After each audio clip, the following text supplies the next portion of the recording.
వి gold trusted gold buyers. మీరు తాకట్టు పెట్టిన బంగారాన్ని విడిపించి ఈ రోజు ఉన్న మార్కెట్ ధరకు కొనబడును.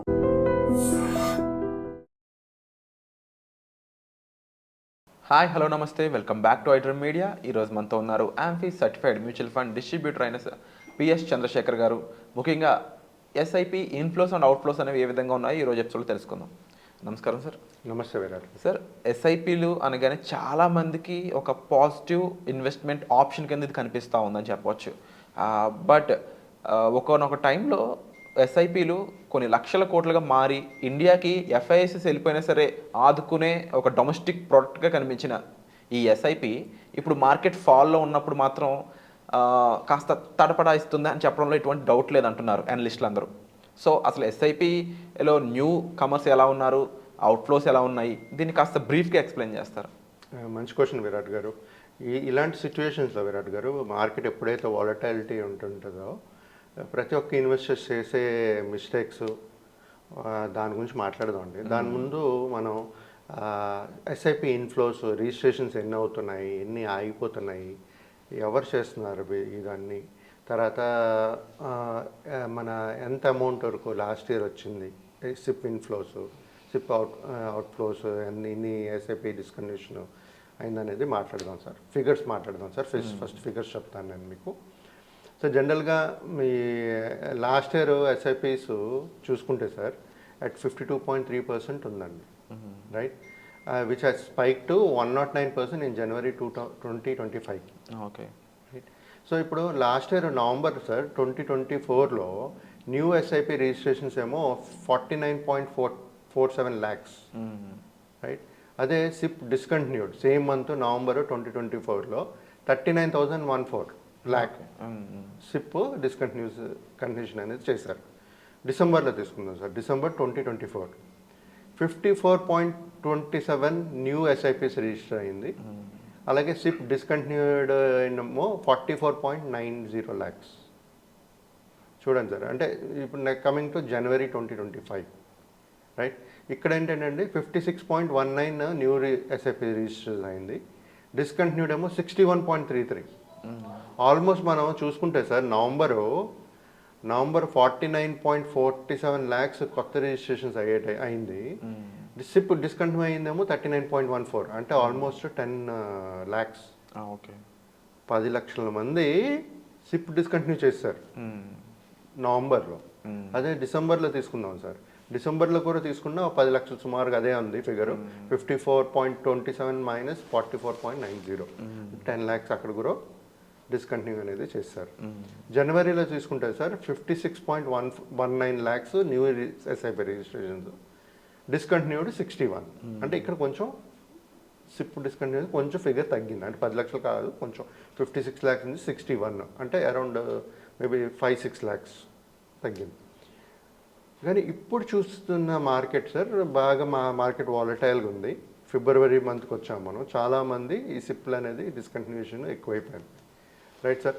ఇక్కడ మనం చూసుకుంటే సార్ ఎస్ఐపి ఇన్ఫ్లోస్ జనవరిలో అంటే ప్రీవియస్ ఇయర్ చూసుకుంటే మనం 18,838 crores లాస్ట్ ఇయర్.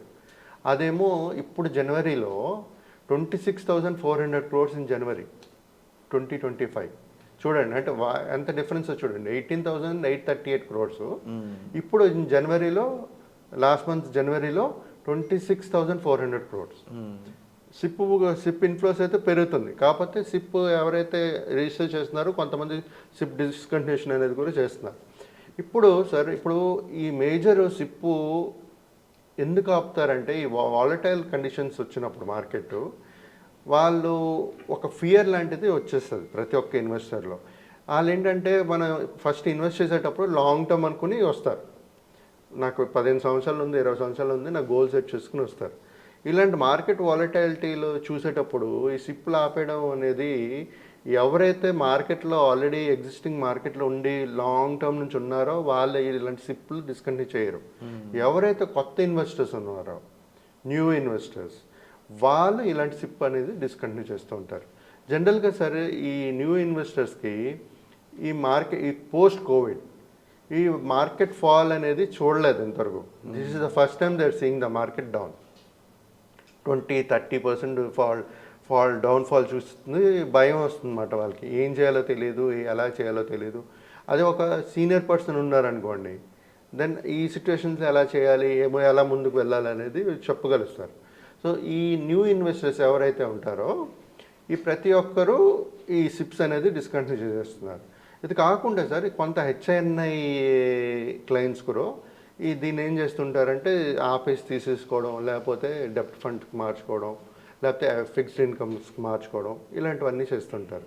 సార్ ఈ ఒక్కటి ఏంటంటే ఈ సిప్లు ఆపడం అనేది ఈ మార్కెట్ ఫియర్ వల్ల, వాలటైల్ మార్కెట్ వల్ల ఉండొచ్చు. రెండోది మేబీ వాళ్ళు గోల్ రీచ్ అయ్యడం ఒక అయి ఉండొచ్చు. తర్వాత ఈ మోస్ట్ ఆఫ్ ద ఏమైతే అంటే ఎవరైతే ఈ సిప్లు ఆపుతున్నారో most of them are direct investors. అంటే డైరెక్ట్గా ఏదైతే ప్లాన్లో ఇన్వెస్ట్ చేస్తున్నారో అలాంటి వాళ్ళే ఎక్కువ సిప్ స్టాపేజ్ అనేది కూడా ఎక్కువ వాళ్ళ దగ్గర నుంచే వస్తుంది. అంటే డిస్ట్రిబ్యూటర్ ద్వారా కాకుండా వాళ్ళంతటా వాళ్ళే సొంతగా ఎవరైతే చేసుకుంటున్నారో. ఎందుకంటే ఇది ఇంపార్టెంట్ ఏంటంటే సార్ ఇక్కడ ల్యాక్ ఆఫ్ నాలెడ్జ్. ఎందుకంటే lack of experience in the market లేకపోవడం వల్ల వాళ్ళకి ఆ సిచ్యువేషనల్ బేసిస్లో ఏం డిసిషన్ తీసుకోవాలనేది తెలియక ఇలాంటి సిప్లు అనేది ఆపేస్తుంటారు. సో ప్రతి ఒక్కరు నేను చెప్పేది ఏంటంటే సార్ ఈ సిప్ మనం ఎప్పుడైతే సమయం లాంగ్ టర్మ్ ఉంటుందో మన ఈ చిన్న short term volatility market falls చూసుకోకండి. మీ సిప్స్ అనేది కంటిన్యూ అవుతూ ఉండాలి. సిప్స్ కంటిన్యూ అవుతూ ఉంటేనే మార్కెట్ ఫాల్లో మీ కాస్ట్ యావరేజింగ్ అనేది ఒక ఆపర్చునిటీస్ అనేది మనకు దొరుకుతుంది. ఆ టైంలోనే మనం కొంటూ ఉంటే కాస్ట్ యావరేజింగ్ అవుతుంటుంది. ఎప్పుడైతే మళ్ళీ మార్కెట్, ఎందుకంటే ఈ మార్కెట్ షార్ట్ టర్మ్ ఫాల్, మళ్ళీ లాంగర్ పీరియడ్ చూసుకునేటప్పుడు మళ్ళీ పెరుగుతుంది ఎప్పుడు. సో ఇలాంటి ఆపర్చునిటీ తీసుకుని మనం ఇంకా టాప్అప్లు చేసుకుంటూ ఉండాలి. సో అది చేయకుండా మనం సిప్లు ఆపేస్తున్నాం, అది ఆపకూడదు. ఆపకుండా టాప్అప్ చేయండి. టాప్అప్ చేయలేదు అనుకోండి, కనీసం వెయిట్ చేయండి. మీ గోల్ 15 years 10 years తర్వాత ఉండేటప్పుడు మీరు ఇప్పుడే ఎందుకు ఆపేస్తున్నారు? ఎందుకు ఆ భయం ఎందుకు?